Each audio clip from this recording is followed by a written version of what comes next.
What's the best thing you can do for the planet? Do you think recycling? More than 40% of people in our recent poll put recycling in their top three. But if you look at the climate impact of your different actions, there are other things that can reduce your climate impact more. However, in the same YouGov polling, fewer than 1 in 5 Brits and Americans put reducing meat consumption in their top three best ways to help the planet. So why don't people rate meat up there with recycling as a climate issue? Well, one reason could be the lack of media attention.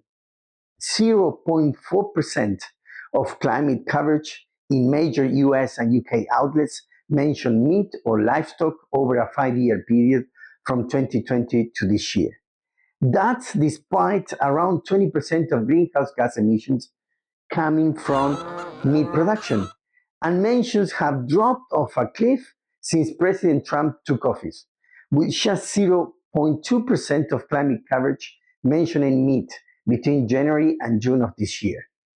So, what can be done? The food we eat and consume needs to change, but it's not up to us individually. We need change on a national and an international scale. Three initial ideas to get started on this change now that the COP is happening in Brazil. First, the media should focus more on meat production and the alternatives that are better for our health and the planet. Second, organizations and thought leaders should devote more time and attention to the climate impact of meat production, build awareness, and create change. Last but not least, donors need to strategically invest in initiatives addressing meat overproduction and overconsumption.